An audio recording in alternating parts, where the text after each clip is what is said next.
दोस्तों, क्या आपने कभी सोचा है कि रामायण में लिखी कहानियों के पीछे कितने अनकहे राज छिपे हैं।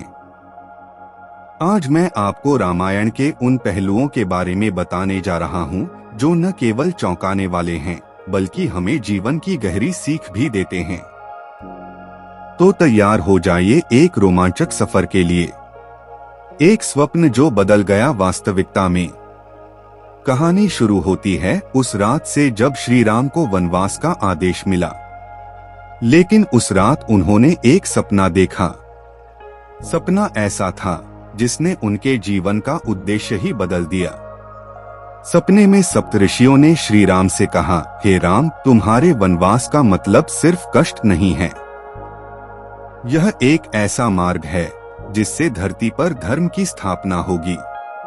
तुम्हें अपने दर्द को भूलकर धरती के कल्याण के लिए आगे बढ़ना होगा। जब सुबह हुई तो श्री राम ने मां सीता और लक्ष्मण को इस सपने के बारे में बताया। सीता ने कहा, प्रभु, यह संकेत है कि आपके वनवास के पीछे कोई बड़ा उद्देश्य छिपा है। उस पल श्री राम ने अपने दर्द को त्याग कर वनवास को एक मिशन के रूप में स्वीकार कर लिया। रावण का वो आखिरी सबक। रावण एक ऐसा नाम जिसे सुनते ही एक बुरे व्यक्ति की छवि बनती है। लेकिन क्या आप जानते हैं कि रावण श्री राम का शिक्षक भी बना। जब रावण मृत्युशैया पर था तो श्री राम ने लक्ष्मण से कहा, जाओ और उस व्यक्ति से ज्ञान प्राप्त करो जिसने अपने जीवन में हर ऊंचाई को छुआ है। लक्ष्मण हैरान थे। उन्होंने पूछा, प्रभु, क्या आप अपने दुश्मन से कुछ सीखने को कह रहे हैं?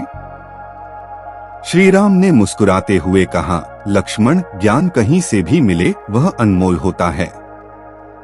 लक्ष्मण ने रावण के पास जाकर पूछा, मुझे कुछ ऐसा सिखाइए जो जीवन बदल दे। रावण ने धीमी आवाज में कहा, सफलता का असली राज है अपने समय को पहचानना। मैंने शक्ति का दुरुपयोग किया और अपनी नीति को अनदेखा कर दिया। यह मेरी सबसे बड़ी भूल थी। लक्ष्मण वापस लौटे, लेकिन इस सबक ने उनके साथ साथ हमारे लिए भी एक गहरी सीख छोड़ी। शबरी की भक्ति का करिश्मा। अब बात करते हैं उस कहानी की जिसने भक्त और भगवान के रिश्ते को एक नया आयाम दिया। शबरी एक बूढ़ी महिला जो वर्षों से श्री राम का इंतजार कर रही थी। जब श्री राम उनके आश्रम पहुंचे तो शबरी ने उन्हें बेर भेंट किए। लेकिन ये साधारण बेर नहीं थे। शबरी ने हर बेर को चखा था, यह देखने के लिए कि वह मीठा है या नहीं।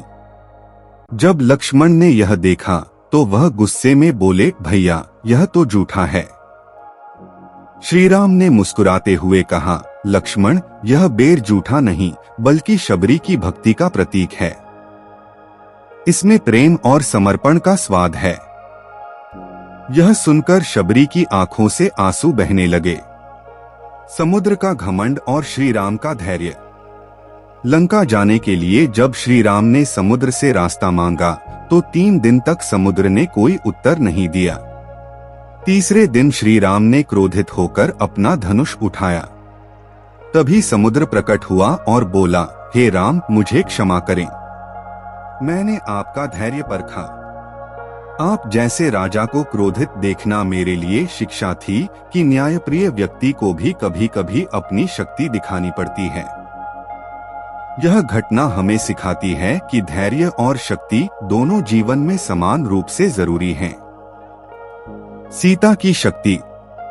अशोक वाटिका में सीता माता ने न केवल धैर्य से रावण की यातनाओं को सहा, बल्कि गुप्त रूप से भगवान श्री राम की विजय का मार्ग भी प्रशस्त किया।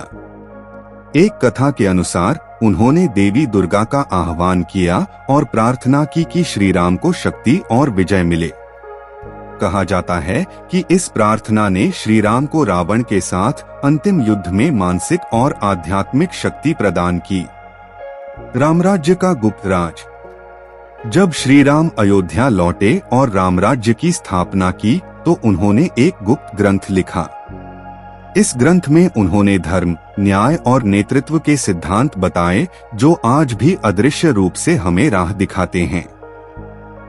तो दोस्तों, रामायण की इन कहानियों से हमें यह सीखने को मिलता है कि जीवन में चाहे कितनी भी कठिनाई क्यों न आए, हमें धर्म और सत्य के मार्ग पर चलना चाहिए। श्री राम की ये अनसुनी कहानियां हमें प्रेरित करती हैं कि सच्ची भक्ति और कर्म के साथ हम हर बाधा को पार कर सकते हैं। जय श्री राम।